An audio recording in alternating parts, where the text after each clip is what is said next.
Hello' friends, welcome back to my YouTube channel. মই অনুৰাগ শৰ্মা। আপোনালোক সকলোকে পুনৰবাৰ স্বাগতম জনাইছোঁ মোৰ ইউটিউব চেনেলটোলৈ। আজি মই আপোনালোকৰ সন্মুখত এটা নতুন ভিডিঅ'লৈ উপস্থিত হৈছোঁ আৰু আজিৰ ভিডিঅ'টোত মই আপোনালোকৰ সৈতে শ্বেয়াৰ কৰিম, ডিছকাছ কৰিম আৰু কিছুমান ডাউটছৰ ক্লেৰিফিকেশ্যন দিম ৰিলেটেড টু APSCৰ এছিষ্টেণ্ট একাউণ্টছ অফিচাৰ, APDCL আৰু AGCL। ঠিক আছে, চ' আপোনালোকে এই পৰীক্ষাটোৰ বিষয়ে মোক বহুতবিলাক কমেণ্টছ মই পাই আছিলোঁ, হোৱাটছএপতো মেছেজ দিছে বহুতকেইজনে যে এই পৰীক্ষাটোৰ এক্সাম পেটাৰ্ণ কেনেকুৱা হ'ব। আপোনালোকে ৰিটেন এক্সামিনেশ্যনৰ যিহেতু অলৰেডি স্কেডুল কৰিলে 23rd of March 2025 আপোনালোকৰ এছিষ্টেণ্ট একাউণ্টছ অফিচাৰ APDCL পৰীক্ষা আছে আৰু 6th April 2025 মানে 6 এপ্ৰিলত আপোনালোকৰ এছিষ্টেণ্ট একাউণ্টছ অফিচাৰ AGCL পৰীক্ষা আছে। ঠিক আছে, দুইটাৰে আপোনালোকে যদি চাই চিলেবাছ একেই হয়। এতিয়া এক্সাম পেটাৰ্ণৰ যদি কথা কওঁ, আপোনালোকে সুধি আছে নেক্সট ষ্টেজ, এইটো পৰীক্ষাত নেক্সট ষ্টেজ থাকিবনে নাথাকে বা নেক্সট ষ্টেজ কি হ'ব পাৰে। চ' তাৰ ওপৰত মই অকণমান আপোনালোকক ক্লেৰিফিকেশ্যন দিম, অকণমান এনালাইচিছ কৰি পেলাই কথাটো ক'ম। এই পৰীক্ষা যোনকেইটা হ'বলৈ গৈ আছে AGCL আৰু APDCL আণ্ডাৰত এছিষ্টেণ্ট একাউণ্টছ অফিচাৰ, সেই পৰীক্ষাকেইটা আগতে কমপ্লিটলি কম্পিউটাৰ বেছ টেষ্ট হৈছিলে। আপোনালোকে কম্পিউটাৰ পৰীক্ষা দিবলগীয়া হৈছিলে, যেনেকৈ বেংকিং এক্সামছবিলাক হয়, যেনেকৈ বেংকিং LIC সেইবিলাকৰ এক্সামছবিলাক হয়, তেনেকৈ আপোনালোকৰ এই পৰীক্ষাকেইটা কম্পিউটাৰ বেছ টেষ্টত, কম্পিউটাৰ বেছ পৰীক্ষা আছিলে, আপোনালোকে কম্পিউটাৰতে দিবলগীয়া হৈছিলে। এইবাৰ ফাৰ্ষ্ট টাইম APSCয়ে এই পৰীক্ষাকেইটা কণ্ডাক্ট কৰিবলৈ লৈছে, APSCক দায়িত্ব দিছে। আগতে আপোনালোকে গম পায় APDCL AGCL অকণমান কিবাকিবি কাৰাপশ্যনৰ কিবাকিবি প্ৰব্লেমছ থাকে। চ' সেইখিনি অকণমান ট্ৰেন্সপাৰেঞ্চি ৰাখিবৰ কাৰণে এইবাৰ বেলেগ এখন ষ্টেট কমিশ্যনক এই দায়িত্বটো দিছে। APSCয়ে কণ্ডাক্ট কৰিব পৰীক্ষাটো আৰু লগতে APSC যিহেতু এইবাৰ কণ্ডাক্ট কৰিব, চ' সেইটো কাৰণে পেপাৰ বেছ হ'ব গোটেই এক্সামিনেশ্যনটো, গোটেই পৰীক্ষাটো পেপাৰ বেছ হ'ব। আপোনালোকে পেপাৰতে দিব লাগিব। আৰু ইয়াতে আপোনালোকে যদি চাই চিলেবাছত ছাবজেক্টছ আৰু চিলেবাছত যদি চাই, তেতিয়াহ'লে ছাবজেক্টছত আছে general English, general knowledge, mathematics আৰু মানে যোনকেইটা ক'ৰ ছাবজেক্ট বা অপশ্যনেল ছাবজেক্ট একাউণ্টেঞ্চি, ষ্টেটিষ্টিক্স নহয় বা মেথমেটিক্স। ঠিক আছে, আৰু ইয়াতে মেথমেটিক্স যোনটো ডেছক্ৰিপটিভ আছে, ইয়াতে 3 নম্বৰ দেখিছে, মেথমেটিক্স যোনটো ডেছক্ৰিপটিভ আছে সেই মেথমেটিক্সটো আগতে কিন্তু কম্পিউটাৰ বেছ পৰীক্ষাত নাছিলে, কাৰণ কম্পিউটাৰ বেছ পৰীক্ষাত আপোনালোকে মেথমেটিক্স ডেছক্ৰিপটিভ ৱেত দিব নোৱাৰে। এইবাৰ যিহেতু পেপাৰ বেছ এক্সাম, সেইকাৰণে ডেছক্ৰিপটিভ মেথমেটিক্সৰ ইয়াতে পেপাৰ আহিব। ঠিক আছে, আৰু ইয়াতে যদি আমি অকণমান কথাখিনি ক'বলৈ চেষ্টা কৰোঁ, তেনে জেনেৰেল ইংলিছটো ডেছক্ৰিপটিভ পেপাৰ থাকিব। জেনেৰেল ইংলিছত টোটেল 100 মাৰ্কছৰ 2 আৱাৰ্ছৰ পৰীক্ষা হ'ব। মই জেনেৰেল ইংলিছৰ পেপাৰখনৰ মাৰ্কছ ডিষ্ট্ৰিবিউশ্যনৰ ওপৰতো ভিডিঅ' বনাম, কিন্তু মই যিহেতু আজি অকল জাষ্ট এই টপিকটোৰ ওপৰত ডিছকাছ কৰিম যে কেনেকুৱা হ'ব পাৰে এক্সাম পেটাৰ্ণটো বা নেক্সট ষ্টেজ কি হ'ব পাৰে। চ' সেইটো কাৰণে মই ইমান ডিটেইলছত নাযাওঁ। জেনেৰেল ইংলিছখন ডেছক্ৰিপটিভ পেপাৰ হ'ব। ডেছক্ৰিপটিভ মানে কি, আপোনালোকে লিখিব লাগিব। আপোনালোকে MCQs ফৰ্মেটত নাপায় কুৱেশ্যন পেপাৰখন, আপোনালোকে কুৱেশ্যন পেপাৰখন লিখিব লাগিব। ঠিক আছে, আপোনালোকে মানে পেপাৰত আপোনালোকে কুৱেশ্যনৰ এনচাৰ্ছবোৰ দিব লাগিব। যেনেকৈ প্ৰিচি ৰাইটিং আহিব, ঠিক আছে, প্ৰিচি ৰাইটিং আহিব, এছে ড্ৰাফটিং কৰিবলৈ আহিব। ইয়াতে ড্ৰাফটিংটো বেলেগ একো বস্তু নহয়, ড্ৰাফটিং মানে ইংলিছত লিখা। ঠিক আছে, ৰাইটিংটোকে ড্ৰাফটিং বুলি কয়। ইয়াতে এছে ড্ৰাফটিং হ'ব পাৰে, PC ৰাইটিং হ'ব পাৰে বা লেটাৰ ড্ৰাফটিং হ'ব পাৰে, তেনেকুৱা ধৰণৰ কথা। গ্ৰামাৰ, কম্প'জিশ্যন সেইখিনি থাকিব। টোটেল 100 মাৰ্কছৰ পেপাৰ হয়, 2 আৱাৰ্ছ থাকিব। ঠিক আছে, 2 ঘণ্টাৰ 100 মাৰ্কছৰ পেপাৰ। আৰু নেক্সট জেনেৰেল নলেজখন আকৌ অবজেক্টিভ পেপাৰ থাকিব। অবজেক্টিভ মানে MCQ ফৰ্মেটত থাকিব, মাল্টিপল চইচ কুৱেশ্যনছ। এটা কুৱেশ্যনৰ এগেইনষ্টে 4টা অপশ্যনছ থাকিব। ইয়াতে আপোনালোকে এনচাৰ্ছ দিব লাগিব। যেনেকৈ অন্য APSCৰ যোনখিনি ট্ৰেডিশ্যনেল যোনবিলাক এক্সামছ থাকে, তাতে যেনেকুৱা ধৰণৰ থাকে MCQ বেছড ফৰ্মেটত OMR চিট থাকিব, তেনেকুৱা ধৰণৰকৈ কুৱেশ্যন পেপাৰখন থাকিব। এইখন আকৌ অনলি 50 মাৰ্কছৰ। ঠিক আছে, APSC জেনেৰেলি 50 মাৰ্কছৰ জেনেৰেল ষ্টাডিজ বা জেনেৰেল নলেজৰ পেপাৰ নাথাকে, কিন্তু এই পৰীক্ষাটোত আকৌ 50 মাৰ্কছৰ অকল জেনেৰেল নলেজৰ পেপাৰ এখন থাকিব। সেইখন 1 ঘণ্টা সময় দিব। এতিয়া যদি আমি কি বুলি কয় ৰুটিনখনলৈ চাওঁ, এক্সামিনেশ্যন প্ৰগ্ৰেমটোলৈ চাওঁ, এইখন হৈ গ'ল APDCL এছিষ্টেণ্ট একাউণ্টছ অফিচাৰ, আৰু এই তলৰখন হৈ গ'ল AGCL এছিষ্টেণ্ট একাউণ্টছ অফিচাৰ। ইয়াতে প্ৰথমটো দেখিছে 9 AM to 12 noon general English and general knowledge. ঠিক আছে, ইয়াৰ আগতে মই ৰুটিনখনত ক'লোঁ, ইয়াতে 9টাৰ পৰা 12টালৈকে 3 ঘণ্টা সময় আছে। 3 ঘণ্টা সময়ত জেনেৰেল ইংলিছৰ পেপাৰখনত 2 ঘণ্টা থাকিব, কাৰণ সেইখন ডেছক্ৰিপটিভ হয়। আপোনালোকে লিখিব লাগিব, প্ৰিচি ৰাইটিং, কি বুলি কয় এছে ৰাইটিং, সেইখিনি বস্তু আহিব। চ' সেইটো কাৰণে আপোনালোকে লিখিব লাগিব। সেইটো কাৰণে 2 ঘণ্টা সময় দিব, 100 মাৰ্কছৰ পেপাৰ হয়। আৰু লগতে যোনখন জেনেৰেল নলেজ আছে একেলগে দিয়া আছে, জেনেৰেল নলেজখন 1 ঘণ্টাৰ অবজেক্টিভ পেপাৰ আহিব, মানে মাল্টিপল চইচ কুৱেশ্যনছ। ঠিক আছে, ইয়াতে একেলগে দি দিছে। 3 ঘণ্টাত আপোনালোকে 2খন পেপাৰ দিব লাগিব। 2 ঘণ্টাত প্ৰথমতে জেনেৰেল ইংলিছখন হ'ব। 2 ঘণ্টা হোৱাৰ লগে লগে আপোনালোকক ইনভিজিলেটৰ পেপাৰ লৈ ল'ব, ছাবমিট কৰিব লাগিব। তাৰপিছত নেক্সট জেনেৰেল নলেজৰ পেপাৰ আপোনালোকক লগে লগে দি দিব, অন দি স্পট, একদম একেটা ৰুমতে। ঠিক আছে, চ' বেচিকলি কথাটো তেনেকুৱা হ'ব। এতিয়া বাকীকেইখন পেপাৰলৈ যদি যাওঁ, তেতিয়াহ'লে বাকীকেইখন নেক্সট পেপাৰখনলৈ যাওঁ তেনেহ'লে মেথেমেটিক্স আৰু কি বুলি কয় মেথেমেটিক্স থাকিব ডেছক্ৰিপটিভ আৰু লগতে আপোনালোকৰ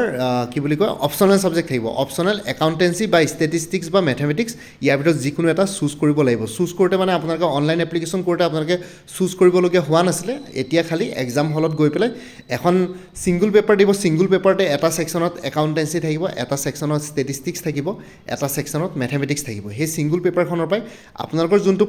পচন্দৰ ছাবজেক্ট যোনটো ছাবজেক্ট আপোনালোকে চুজ কৰিব বিচাৰে সেইটো ছাবজেক্ট আপোনালোকে এনচাৰ্ছ কৰি আহিব পাৰিব কাৰণ একাউণ্টেঞ্চি ষ্টেটিষ্টিক্স বা মেথেমেটিক্সৰ যোনখন ছিংগুল পেপাৰ আহিব তাতে তিনিটা ছেকশ্যন থাকিব ক'লোৱে এটা ছেকশ্যনত একাউণ্টেঞ্চি এটা ছেকশ্যনত ষ্টেটিষ্টিক্স এটা ছেকশ্যনত মেথেমেটিক্স ইয়াৰ ভিতৰত যিকোনো এটা চুজ কৰি আপোনালোকে অবজেক্টিভ পেপাৰখন দিব পাৰিব এইখন আকৌ MCQ ফৰ্মেটত থাকিব ঠিক আছে অবজেক্টিভ পেপাৰ মানে MCQ ফৰ্মেটত এই পেপাৰখন থাকিব আৰু আপোনালোকৰ এনেকুৱা নহয় যে আপোনালোকে বিকম কৰিলে বুলিয়ে একাউণ্টেঞ্চি ল'ব লাগিব বিকম কৰিলে বুলিয়ে আপোনালোকে ষ্টেটিষ্টিক্সো ল'ব পাৰিব কোনোবাই যদি BSc কৰিছে তেওঁ মেথেমেটিক্স বা ষ্টেটিষ্টিক্স ল'বই লাগিব বুলি কথা নাই একাউণ্টেঞ্চিও ল'ব পাৰিব কোনোবাই যদি আৰ্টছত BA কৰিছে তেওঁ মেথেমেটিক্স ল'ব লাগিব বুলি কথা নাই একাউণ্টেঞ্চিও ল'ব পাৰিব তেনেকুৱা একো নাই নিজৰ মতে চুজ কৰিব পাৰিব আপোনালোকৰ ডিগ্ৰীৰ লগত ইয়াৰ কানেকশ্যন একো নাই আৰু লগতে মেথেমেটিক্স ডেছক্ৰিপটিভ আৰু এই একাউণ্টেঞ্চি ষ্টেটিষ্টিক্স বা মেথেমেটিক্সৰ যোনখন অপশ্যনেল পেপাৰ থাকিব সেইখন আকৌ 2 আৱাৰ্ছৰ 100 মাৰ্কছৰ থাকিব এইখন অবজেক্টিভ তথাপিতো 2 আৱাৰ্ছ থাকিব কাৰণ 100 মাৰ্কছ থাকিব ঠিক আছে ইয়াৰ আগতে আকৌ যোনখন অবজেক্টিভ পেপাৰ আছে জেনেৰেল নলেজ সেইখন আকৌ 50 মাৰ্কছৰ পেপাৰ থাকিব সেইটো কাৰণে 1 আৱাৰ কিন্তু ডেছক্ৰিপটিভখন আকৌ 2 আৱাৰ্ছৰ 100 মাৰ্কছৰ থাকিব ইয়াত আকৌ যোনখন ডেছক্ৰিপটিভ পেপাৰ আছে মেথেমেটিক্স ঠিক আছে সেই মেথেমেটিক্সৰ ডেছক্ৰিপটিভ পেপাৰখন আকৌ general maths of class 10 standard ঠিক আছে ইয়াতে মই কোৰ্চটোত এই মেথেমেটিক্সৰ ডেছক্ৰিপটিভ পেপাৰখন কভাৰ কৰিবলৈ চেষ্টা কৰিছোঁ মোৰ যোনটো কোৰ্চ আছে মানে কি হয় মেথেমেটিক্স ডেছক্ৰিপটিভ বুলি ক'লে মানে আপোনালোকৰ যদি প্ৰিভিয়াছ যিমানখিনি আছাম গভৰ্ণমেণ্টৰ এক্সামছ হৈছে যেনেকৈ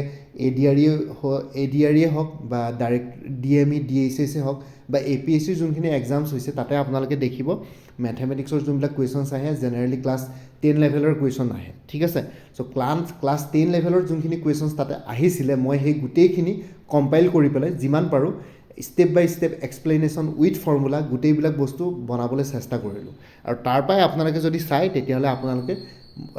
মৰলেছ বহুতখিনি কমন পৰাৰ সম্ভাৱনা বহুত বেছি আছে আপোনালোকে ল'লে মানে গম পাব যিসকলে কোৰ্চটো লৈছিলে গম পাব সেইখিনি মেথেমেটিক্স ডেছক্ৰিপটিভ মই কভাৰ কৰিছোঁ কোৰ্চটোত মই কোৰ্চটোৰ কথা ক'ম বাৰু এতিয়া বৰ্তমান এইখিনি বস্তু কৰি লৈছোঁ তো ইয়াতে যোনখন মেথেমেটিক্স আছে এখন ডেছক্ৰিপটিভ ক্লাছ 10 ষ্টেণ্ডাৰ্ড ডেছক্ৰিপটিভ মানে কি আপোনালোকে ষ্টেপ বাই ষ্টেপ গোটেইখিনি কৰি দেখুৱাব লাগিব যেনেকৈ ধৰক এটা কুৱেশ্যন দিলে HCF আৰু LCMৰ কথাই কওঁ HCF আৰু LCMৰ যেতিয়া এটা কুৱেশ্যন দিয়ে এনে অবজেক্টিভ পেপাৰবিলাকত মানে MCQ ফৰ্মেটত যোনবিলাক পেপাৰ্ছ আহে সেইবিলাকত আকৌ আপোনালোকৰ 4টা অপশ্যন দিয়া থাকে তাৰ ভিতৰত আপোনালোকে ৰাফ কৰি পেলাই ৰাফত কেলকুলেশ্যনখিনি কৰি পেলাই ৰাফ ৱৰ্ক কৰি পেলাই আপোনালোকে জাষ্ট এটা অপশ্যন চুজ কৰিব লাগে কিন্তু ইয়াতে যিহেতু মেথেমেটিক্স ডেছক্ৰিপটিভ বুলি কৈছে ইয়াতে আপোনালোকৰ এটা কুৱেশ্যন দি থাকিব তাৰ তলত স্পেচ থাকিব আপোনালোকে ষ্টেপ বাই ষ্টেপ যেনেকৈ স্কুল লেভেলত কলেজ লেভেলত বা ক্লাছ 10ৰ মেট্ৰিকৰ এক্সামিনেশ্যন SSLC এক্সামিনেশ্যনত যেনেকৈ কৰি দেখুৱাইছিলে এখন পেপাৰত ঠিক আছে এনচাৰ শ্বীটত ব্লেংক এনচাৰ শ্বীটত যেনেকৈ এনচাৰ্ছবিলাক কৰিছিলে কুৱেশ্যন পেপাৰ চাই তেনেকৈ আপোনালোকে ইয়াতে কৰি দেখুৱাব লাগিব ষ্টেপ বাই ষ্টেপ ঠিক আছে আই হোপ এইখিনি ডাউট ক্লিয়াৰ হ'ল আপোনালোকৰ চ' এই দুখন পেপাৰ এতিয়া যদি ৰুটিনখন চাওঁ তেতিয়াহ'লে এই দুখন পেপাৰ 1:30 বজাৰ পৰা 4:30 বজালৈকে আছে 1:30 PM to 4:30 PMত মেথেমেটিক্স আৰু অপশ্যনেল পেপাৰ মেথেমেটিক্স মানে মেথেমেটিক্স ডেছক্ৰিপটিভ যোনখন চবৰে কাৰণে কমন পেপাৰ হ'ব আৰু লগতে অপশ্যনেল পেপাৰ আপোনালোকে যিকোনো এখন চিলেক্ট কৰিব লাগিব একাউণ্টেঞ্চি মেথেমেটিক্স বা ষ্টেটিষ্টিক্স সেই পেপাৰখন আকৌ আপোনালোকৰ কি বুলি কয় 2 আৱাৰ্ছৰ 100 মাৰ্কছৰ থাকিব ঠিক আছে অপশ্যনেল পেপাৰখন ইয়াতে খালি মেথেমেটিক্স ডেছক্ৰিপটিভটো মাত্ৰ 50 মাৰ্কছৰ থাকিব 1 আৱাৰ থাকিব ইয়াতে কেইটামান মেথছ আহিব ঠিক আছে মই মাৰ্কছ ডিষ্ট্ৰিবিউশ্যনটোৰ ওপৰত মই অকণমান বেলেগ এটা ছেপাৰেট ভিডিঅ' বনাম এই ভিডিঅ'টোত গোটেইখিনি ক'বলৈ গ'লে আপোনালোকে কনফিউজ হ'ব সোনকালে বনাম আপোনালোকে চিন্তা নকৰিব কাইলৈ মানে চাগে পাৰিলে বনাই দিম বাৰু মাৰ্ক ডিষ্ট্ৰিবিউশ্যনৰ ওপৰত এটা ছেপাৰেট ভিডিঅ' তাত মই অলপ ভালকৈ ডিছকাছ কৰিম বাৰু যিমান পাৰোঁ কাৰণ এইটো ফাৰ্ষ্ট টাইম APSC কণ্ডাক্ট কৰিবলৈ গৈ আছে ইমান আইডিয়াটো মোৰো নাই তথাপিতো মই বহুতখিনি মানে ভালকৈ এনালাইচিছ কৰি পেলাই চেষ্টা কৰিম যে কেনেকুৱা হ'ব পাৰে অকণমান আপোনালোকৰ এটা আইডিয়া দিম আভাস দিম চ' ডেট আপোনালোকৰ অকণমান এইখিনি বস্তুৰ পৰা যাতে অলপ ক্লেৰিফিকেশ্যন হৈ যায় ক্লেৰিফাই হৈ যায় যাতে গোটেই বস্তুখিনি ঠিক আছে চ' এইটো হৈ গ'ল আপোনালোকে গম পালে যে কেনেকুৱা হ'ব পাৰে মই সেইটো বুজাই দিলোঁ জেনেৰেল ইংলিছ পেপাৰখন ডেছক্ৰিপটিভ থাকিব এইখনত 100 মাৰ্কছ থাকিব 2 ঘণ্টাৰ তাৰপিছত আহি গ'ল জেনেৰেল নলেজখন আকৌ অবজেক্টিভ মানে MCQ ফৰ্মেটত থাকিব মাল্টিপল চইচ কুৱেশ্যনছ তাতে আকৌ কি বুলি কয় 50 মাৰ্কছৰ কুৱেশ্যন পেপাৰ আহিব 1 আৱাৰ মেথমেটিক্সখন আকৌ ডেছক্ৰিপটিভ থাকিব এখন কমন পেপাৰ মেথমেটিক্স অপশ্যনেল নহয় এখন চবেই দিব লাগিব সেইখন আকৌ ক্লাছ 10 ষ্টেণ্ডাৰ্ডৰ আপোনালোকে মই ক'লোৱেই ষ্টেপ বাই ষ্টেপ লিখি লিখি দেখুৱাব লাগিব ৰাফত নহয় ডাইৰেক্ট আপোনালোকে এনচাৰ শ্বীটত দেখুৱাব লাগিব 50 মাৰ্কছৰ 1 আৱাৰ আৰু লগতে যোনখন অবজেক্টিভ কোৰ ছাবজেক্ট বা অপশ্যনেল ছাবজেক্ট আছে একাউণ্টেঞ্চি ষ্টেটিষ্টিক্স বা মেথমেটিক্স সেইখন আকৌ 100 মাৰ্কছৰ 2 ঘণ্টাৰ হ'ব ঠিক আছে আৰু ইয়াতে যোনটো একাউণ্টেঞ্চি ষ্টেটিষ্টিক্স বা মেথমেটিক্স কৈছে সেইটো আপোনালোকৰ BA BSc BCom পাছ কোৰ্চৰ লাগিব পাছ কোৰ্চৰ ডিগ্ৰী লেভেল ষ্টেণ্ডাৰ্ডৰ ডিগ্ৰী ষ্টেণ্ডাৰ্ডৰ ইয়াতে কুৱেশ্যনছ আহিব ঠিক আছে চ' এনেকুৱা হ'ব পৰীক্ষা গোটেইটো চ' সেইটো কাৰণে আপোনালোকৰ ইয়াতে পৰীক্ষাৰ পেটাৰ্ণটো এনেকুৱা হৈছে ৰাতিপুৱা আগবেলা 3 ঘণ্টা পাছবেলা 3 ঘণ্টা আগবেলা 3 ঘণ্টাৰ জেনেৰেল ইংলিছখন 2 ঘণ্টা জেনেৰেল নলেজখন 1 ঘণ্টা 3 ঘণ্টা হৈ গ'ল নেক্সট হাফত 1:30 পৰা 4:30 মেথমেটিক্সখন 1 ঘণ্টা হ'ব 1:30 পৰা 2:30লৈকে আকৌ 2:30 পৰা 4:30 লৈকে অপশ্যনেল পেপাৰখন 100 মাৰ্কছৰ অবজেক্টিভ পেপাৰ ইয়াতে হ'ব দুইটা পৰীক্ষাৰে একে assistant accounts officer Assam power distribution company limited মানে APDCLৰ 23rd আছে আৰু লগতে assistant accounts officer Assam electricity grid corporation limited AEGCLৰ পৰীক্ষা 6 এপ্ৰিলত আছে দুইটাৰে এক্সাম পেটাৰ্ণ চিলেবাছ একেই হয় পোষ্টটো একেই হয় চ' সেইটো কাৰণে আপোনালোকে এটাৰ কাৰণে প্ৰিপেৰেশ্যন কৰিলে আনটোৰ কাৰণে হৈ যাব লাগে এতিয়া খালি যিহেতু এইবাৰ ফাৰ্ষ্ট টাইম APSC এইটো পৰীক্ষা কণ্ডাক্ট কৰিবলৈ গৈ আছে সেইকাৰণে কাৰো একো আইডিয়া নাই কাৰো মানে কি কোনো এক্সপাৰ্টে আপোনালোকক ক'ব নোৱাৰে কিন্তু তথাপিতো মই চেষ্টা কৰিম আৰু নিজকে এক্সপাৰ্ট বুলি নকওঁ কিন্তু মই চেষ্টা কৰিছোঁ যিমান পাৰোঁ আপোনালোকক বুজাবৰ কাৰণে আই হোপ আপোনালোকে আজি ছেশ্যনটোৰ পৰাতো আজিৰ ভিডিঅ'টোৰ পৰাতো এইখিনি ডাউট ক্লিয়াৰ হ'ল যোনখিনি মোক কুৱেশ্যন জেনেৰেলি আপোনালোকে কুৱেশ্যনছ সুধি থাকে কমেণ্ট ছেকশ্যনতে হওক বা মেছেজতে হওক মানে মোক সুধি থাকে চ' সেইটো কাৰণে মই আজি এই ডেডিকেটেড ভিডিঅ'টো বনাই দিলোঁ নেক্সট ভিডিঅ'টোত মই আপোনালোকৰ সৈতে ডিছকাছ কৰিম যে কুৱেশ্যন পেপাৰবিলাকত এওঁলোকৰ মানে এই পৰীক্ষাটোৰ মাৰ্ক ডিষ্ট্ৰিবিউশ্যনটো কেনেকুৱা হ'ব পাৰে কোনটো ছেকশ্যনৰ পৰা কিমান ধৰক এছেট কিমান মাৰ্কছ থাকিব পাৰে ঠিক আছে তেনেকুৱা ধৰণৰ GK ছেকশ্যনৰ পৰা কোনটো ছেকশ্যন কভাৰ হ'ব পাৰে GKত চ' তেনেকুৱাকৈ মই আপোনালোকৰ সৈতে অলপ চেষ্টা কৰিম ডিছকাছ কৰিবৰ কাৰণে চ' বাকী ভিডিঅ'টো যদি ভাল পালে কমেণ্ট ছেকশ্যনত জনাওক যে আপোনালোকৰ ডাউট ক্লেৰিফাই হ'ল বা কেনেবাকৈ যদি কিবা ডাউট হৈ আছে কমেণ্ট ছেকশ্যনত কমেণ্ট কৰি সোধক মই নিশ্চয় আপোনালোকৰ ডাউটছবিলাক ক্লিয়াৰ কৰিম বাকী মই আকৌ এবাৰ কৈ দিছোঁ APSC assistant accounts officer APDCL AEGCLৰ কাৰণে এটা ফুল কোৰ্চ এভেইলেবল আছে জেনেৰেল ইংলিছ জেনেৰেল নলেজ আৰু মেথমেটিক্স ডেছক্ৰিপটিভ এই তিনিখন পেপাৰ কভাৰ কৰা হৈছে কোৰ্চটোত 375 ৰুপিছত ঠিক আছে অপশ্যনেল ছাবজেক্টটোৰ কথা যদি কওঁ অপশ্যনেল ছাবজেক্ট মই একাউণ্টেঞ্চি কোৰ অপশ্যনেল ছাবজেক্টটো এটা এক্সটাৰ্নেল লিংক শ্বেয়াৰ কৰিব পাৰিম তাতে আপোনালোকে 3000 মান MCQs পাই যাব সেইটো খালি আপোনালোকে কিনিব নালাগে সেইটো ফ্ৰীলি এভেইলেবল আছে মই আপোনালোকক দি দিব পাৰিম খালি মেথমেটিক্স আৰু ষ্টেটিষ্টিক্স ৰিলেটেড মোৰ তাত কোনো তেনেকুৱা ধৰণৰ ৱেবছাইটৰ লিংক বা তেনেকুৱা ফ্ৰী মেটেৰিয়েলো এভেইলেবল নাই বাকী আপোনালোকে জেনেৰেল ইংলিছ জেনেৰেল নলেজ আৰু মেথমেটিক্স ডেছক্ৰিপটিভ এই তিনিটা ছাবজেক্ট 375ত মোৰ পৰা ল'ব পাৰে আৰু লগতে যদি আপোনালোকে মক টেষ্ট ছিৰিজ ল'ম বুলি ভাবিছে তেতিয়াহ'লে এডভেট IASৰ ফালৰ পৰা APSC এছিষ্টেণ্ট একাউণ্টছ অফিচাৰৰ APDCL AEGCL দুইটাৰে মক টেষ্ট ছিৰিজ এটা তেওঁলোকে লঞ্চ কৰিছে 999 ৰুপিছত তাতে আপোনালোকে আকৌ গোটেইকেইখন পেপাৰ পাই যাব general English general knowledge mathematics descriptive আৰু কোৰ ছাবজেক্ট তাতে একাউণ্টেঞ্চি ষ্টেটিষ্টিক্স মেথমেটিক্স তিনিটা ছাবজেক্টে পাই যাব ঠিক আছে 999 ৰুপিছত এভেইলেবল আছে আপোনালোকে মোক মেছেজ কৰি জনালে হ'ল আৰু লগতে আপোনালোকে আপকামিং এক্সামছবিলাকৰ কাৰণে যদি প্ৰিপেৰেশ্যন কৰি আছে তেতিয়াহ'লে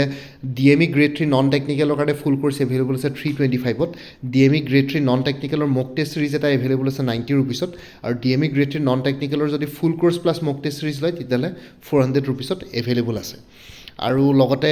APSC CCৰ preliminary 2025 combined competitive preliminary examination 2025ৰ কাৰণে ক্ৰেছ কোৰ্চ এটা এভেইলেবল আছে এডভেট IASৰ সেইটোৰ প্ৰতি যদি কোনোবাই ইণ্টাৰেষ্টেড মোক জনাওক মই ডিটেইলছখিনি শ্বেয়াৰ কৰিম আৰু APSC জুনিয়ৰ এডমিনিষ্ট্ৰেটিভ এছিষ্টেণ্টৰ ফুল কোৰ্চো এভেইলেবল আছে 375ত ফেজ 1 ফুল কোৰ্চ এভেইলেবল আছে জেনেৰেল ষ্টাডিজৰ ওপৰত আৰু phase 2 general English plus precis writing এই কোৰ্চটোত এভেইলেবল আছে APSCৰ JAৰ ওপৰতো মই এটা ডেডিকেটেড ভিডিঅ' ভালকৈ বনাম সোনকালে চ' আপোনালোকে চাব পাৰিব আৰু আছাম পুলিচৰ কনিষ্টেবলৰ অন্যান্য পোষ্টসমূহৰ কাৰণে ফুল কোৰ্চ এভেইলেবল আছে 325ত APSC ষ্টেনোগ্ৰাফাৰ গ্ৰেড 2 ৰিটেন এক্সামিনেশ্যনৰ কাৰণে ফুল কোৰ্চ এভেইলেবল আছে 275ত আৰু উইমেন এণ্ড চাইল্ড ডেভেলপমেণ্টৰ ষ্টেটিষ্টিকেল এছিষ্টেণ্টৰ ফুল কোৰ্চ এভেইলেবল আছে 325ত আৰু মোৰ পৰা কোৰ্চ ল'লে কাৰেণ্ট এফেয়াৰ্ছবিলাক লাইফ টাইমৰ কাৰণে পাই থাকিব তাৰ কাৰণে কোনো পে'মেণ্ট কৰিব নালাগে এবাৰ কোৰ্চ লোৱাৰ পিছত প্ৰত্যেক মাহৰ ষ্টাৰ্টিঙতে এটা ৰিমাইণ্ডাৰ মেছেজ দিলে হ'ল বৰ্তমান কাৰেণ্ট এফেয়াৰ্ছ 2024 ফুল ইয়েৰ আৰু 2025ৰ জানুৱাৰী ফেব্ৰুৱাৰী মাহলৈকে কভাৰ কৰা হৈছে বাকী মাৰ্চ মাহটো চলি আছে মাৰ্চ মাহটো কমপ্লিট হোৱাৰ পিছত এপ্ৰিল মাহত আপোনালোকে মাৰ্চ মাহৰ কাৰেণ্ট এফেয়াৰ্ছো পাই যাব চ' কোনোবা যদি ইণ্টাৰেষ্টেড কেণ্ডিডেটছ আছে তেতিয়াহ'লে এই হোৱাটছএপ নম্বৰটো মেছেজ কৰি জনাওক 9706557851 আপোনালোকক কোনটো কোৰ্চ লাগে কোৰ্চৰ কণ্টেণ্টছখিনি শ্বেয়াৰ কৰিম লগতে পে'মেণ্টৰ লিংক দি দিম পে'মেণ্ট কৰাৰ লগে লগে গোটেই কোৰ্চটো নিজৰ হোৱাটছএপত PDF ফৰ্মেটত পাই যাব আৰু ইয়াতে যোনটো হোৱাটছএপ নাম্বাৰ দি আছে এইটো অনুগ্ৰহ কৰি কল নকৰিব এইটো জাষ্ট হোৱাটছএপ মেছেজৰ কাৰণে এভেইলেবল কলৰ কাৰণে এভেইলেবল নহয় বাকী ভিডিঅ' ডেছক্ৰিপশ্যনৰ কমেণ্ট ছেকশ্যন চেক কৰক তাতে কোৰ্চখিনিৰ কথা আৰু এবাৰ উল্লেখ কৰি দিছোঁ আৰু লগতে আপোনালোকে আগতে যদি মোৰ পৰা কিবা কোৰ্চ লৈ থৈছিলে এবাৰ জনাই দিব তেতিয়া আগৰ মেটেৰিয়েলছখিনি বাদ দি যোনখিনি নতুন মেটেৰিয়েলছ লাগিব সেইখিনি ল'লে হ'ল তেতিয়া প্ৰাইচটো অলপ কমি যাব ঠিক আছে এই কোৰ্চখিনিৰ কথা মই আৰু এবাৰ ভিডিঅ' ডেছক্ৰিপশ্যনৰ কমেণ্ট ছেকশ্যনত দি দিছোঁ আপোনালোকে তাতে গৈ পেলাই এবাৰ চাই ল'ব আৰু লগতে মোৰ আৰু এটা চেনেল আছে অসম আইকিউ বুলি এই চেনেলটোৰ লিংকটো এই ভিডিঅ'টোৰ ডেছক্ৰিপশ্যনত শ্বেয়াৰ কৰিছোঁ আপোনালোকে সেইটো চেনেলো ছাবস্ক্ৰাইব কৰি ল'ব পাৰিব চ' ভৱিষ্যতলৈ এনেকুৱা ধৰণৰ কম্পিটিটিভ এক্সামছবিলাক দিয়াৰ ক্ষেত্ৰত আৰু অলপ এক্সট্ৰা গাইডেঞ্চ পাই যায় বাকী মই APSC AO APDCL ACCL বুলি এটা প্লে'লিষ্ট ক্ৰিয়েট কৰি থোৱা আছে সেই প্লে'লিষ্টৰ লিংকটো এই ভিডিঅ'টোৰ ডেছক্ৰিপশ্যনত দি দিম আপোনালোকে সেই প্লে'লিষ্টত গ'লে এই পৰীক্ষাটোৰ লগত জড়িত সকলো ধৰণৰ ইনফৰ্মেটিভ ভিডিঅ'ছ পাই যাব সেই প্লে'লিষ্টতে মই এই পৰীক্ষাটোৰ লগত জড়িত সকলো ধৰণৰ ভিডিঅ'ছ আপলোড কৰি যাম আপোনালোকে প্লে'লিষ্টটো চাব পাৰিব ভিডিঅ' ডেছক্ৰিপশ্যনত দিয়া আছে বাকী ইমানেই ক'বলৈ আছিলে নেক্সট ভিডিঅ'টোত মই আপোনালোকক মাৰ্কিং ছিষ্টেম বা মাৰ্ক ডিষ্ট্ৰিবিউশ্যন পেপাৰ ৱাইজ কেনেকুৱা হ'ব পাৰে সেইখিনি বস্তু অলপ এনালাইচিছ কৰিবলৈ চেষ্টা কৰিম বাকী মোৰ ভিডিঅ'ছবোৰ চাই যদি ভাল পায় মোৰ চেনেলটো ছাবস্ক্ৰাইব কৰি ল'ব আৰু লগতে আপোনালোকৰ যিমানখিনি ফেমিলি ফ্ৰেণ্ডছ ৰিলেটিভছ আৰু চিনাকি এক্সপিৰিয়েঞ্চ আছে তেওঁলোকৰ লগত মোৰ চেনেলটো শ্বেয়াৰ কৰিব লগতে কমেণ্ট ছেকশ্যনত জনাব কিবা যদি কুৱেশ্যন থাকে ডাউট থাকে মই নিশ্চয় আপোনালোকৰ কুৱেশ্যনছ আৰু ডাউটছবিলাকৰ ৰিপ্লাই দিবলৈ চেষ্টা কৰিম বাকী আজিৰ ভিডিঅ'টো ইমানতে সমাপ্ত কৰি আপোনালোক সকলোৰ পৰা বিদায় ল'লোঁ কাইলৈ পুনৰ এটা নতুন ভিডিঅ'লৈ আপোনালোকৰ সন্মুখত উপস্থিত হ'ম তেতিয়ালৈকে ভালকৈ প্ৰিপেৰেশ্যন কৰি থাকক সকলোৱে অল দি বেষ্ট থাকিলে bye take care friends Bharat মাতা কি জয় আই অসম